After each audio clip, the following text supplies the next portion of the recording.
Hello, എല്ലാവർക്കും shining സ്റ്റാർസിൻ്റെ പുതിയൊരു വീഡിയോയിലേക്ക് സ്വാഗതം. അപ്പോൾ നമ്മൾ ഇന്ന് 7ാം ക്ലാസ് കേരള പാഠാവലി മലയാളം യൂണിറ്റ് 1ലെ രണ്ടാമത്തെ ചാപ്റ്റർ ആയിട്ടുള്ള ഒരു ദിനാന്ത സഞ്ചാരം എന്ന കവിതയാണ് ഇവിടെ ഡിസ്കസ് ചെയ്യാൻ പോകുന്നത്. ആദ്യം നമുക്ക് ആ കവിതയൊന്ന് കേട്ടിട്ട് അതിൻ്റെ വിശദീകരണത്തിലേക്ക് പോവാം.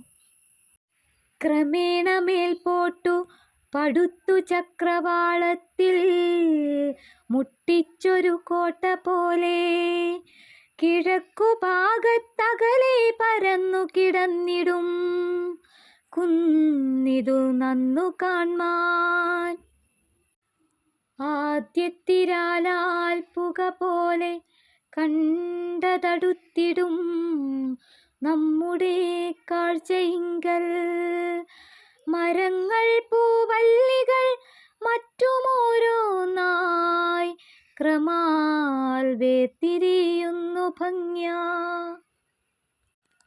പ്രായേണ പത്രങ്ങൾ നിറഞ്ഞു തിങ്ങി നിൽക്കുന്ന വല്ലി തരുമണ്ഡലത്താൽ പരക്കെ നൽ പച്ച നിറം പെടുന്നീ കുന്നെത്രയും കൺകുളിരേകിടുന്നു.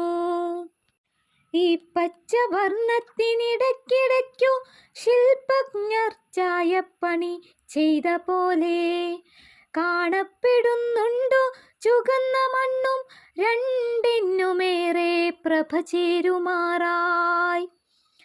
മരങ്ങൾ തൻ പച്ചില പല്ലവങ്ങൾ പുഷ്പങ്ങൾ പുല്ലെന്നിവയെങ്കിലെല്ലാം ഈ പോക്കുവെയിലേൽക്കുകയായി വിചിത്രവർണ്ണം വഹിക്കുന്നിതു കുന്നിതേറ്റം.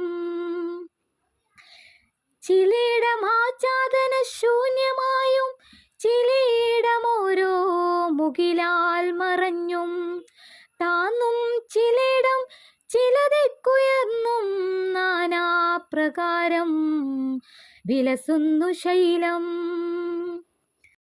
പത്രങ്ങളൊട്ടൊട്ടിളകുന്ന വൃക്ഷലതാഗണത്തിൻ പഴുതിങ്കലൂടെ ഇളങ്കറുപ്പേന്തിടുമമ്പരാന്തം കാണുന്നിതങ്ങേ പുറമാഴി പോലെ.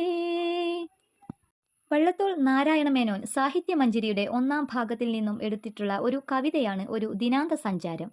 പ്രകൃതിയിലെ സുന്ദര ദൃശ്യങ്ങൾ പലതാണ്. പുളകം പോൽ കുന്നിൻ പുറത്ത് വീണ പുതുമൂടൽ മഞ്ഞിനെ മലയാള കവിത സുന്ദരമായി ആവിഷ്കരിച്ചിട്ടുണ്ട്. അപ്പോൾ കവിതയിലെ ഓരോ വരിയിലെയും വിഷയങ്ങൾ എന്തൊക്കെയാണെന്ന് നമുക്ക് നോക്കാം. എന്താണ് കവിതയിൽ പറഞ്ഞിട്ടുള്ളത്? ക്രമേണ മേൽപോട്ടു പടുത്തു ചക്രവാളത്തിൽ മുട്ടിച്ചൊരു കോട്ട പോലെ കിഴക്കുഭാഗത്തകലെ പരന്നു കിടന്നിടും കുന്നിതു നന്നു കാൺമാൻ.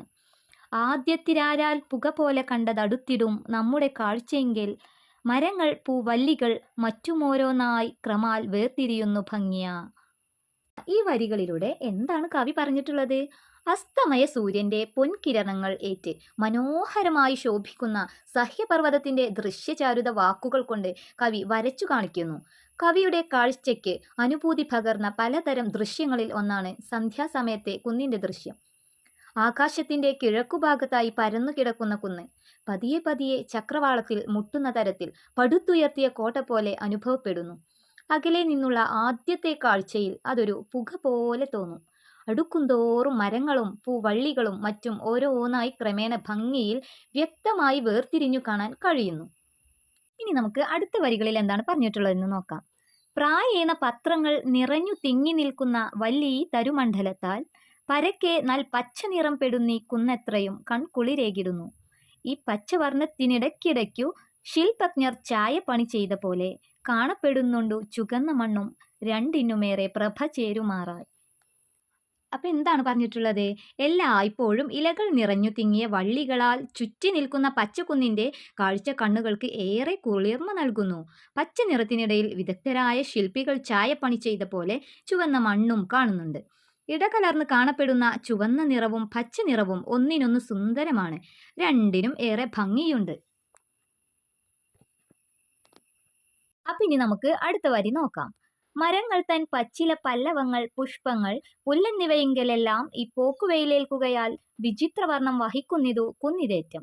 ചിലയിടം ആച്ഛാദന ശൂന്യമായും ചിലയിടം ഓരോ മുകിലാൽ മറഞ്ഞും താന്നും ചിലയിടം ചില ദിക്കുയർന്നും നാനാ പ്രകാരം വിലസുന്നു ശൈലം. അപ്പൊ എന്താണ് പറഞ്ഞിട്ടുള്ളത്? മരങ്ങളുടെ പച്ചിലകളിലും തളിരുകളിലും പൂക്കളിലും പുല്ലിലുമെല്ലാം സന്ധ്യാസമയത്തെ ഇളംവെയിൽ പതിക്കുന്നു. അങ്ങനെ കുന്ന് വിചിത്രമായ നിറം നേടിയ പോലെ അനുഭവപ്പെടുന്നു. ചില ഭാഗം മറയ്ക്കാതെ ശൂന്യമായും ചില ഭാഗം മേഘങ്ങളാൽ മറഞ്ഞും ചിലയിടത്ത് താഴ്ന്നും മറ്റൊരിടത്ത് ഉയർന്നും പല തരത്തിൽ കുന്ന് ശോഭിക്കുന്നു. അപ്പം ഇനി നമ്മൾ കവിതയുടെ ലാസ്റ്റ് ഭാഗത്തേക്കാണ് കിടക്കുന്നത്. പത്രങ്ങൾ ഒട്ടൊട്ടിളകുന്ന വൃക്ഷലതാഗണത്തിൽ പഴുതിങ്കലൂടെ ഇളങ്കറുപ്പേന്തിടും അമ്പരാന്തം കാണുന്നിതങ്ങേപ്പുറമാഴി പോലെ. എന്താണ് പറഞ്ഞിട്ടുള്ളത്? ഇലകൾ ഇളകുന്ന വൃക്ഷങ്ങളുടെയും വള്ളികളുടെയും ഇടയിലൂടെ ഇളം കറുപ്പ് കലർന്ന കിഴക്കൻ ചക്രവാളം കാണാം. അതൊരു കടല് പോലെ കാണപ്പെടുന്നതായി കവിക്ക് തോന്നുന്നു. സന്ധ്യാസമയത്തെ കുന്നിന്റെ വിവിധ രൂപത്തിലുള്ള ദൃശ്യഭംഗി ആവിഷ്കരിക്കുന്ന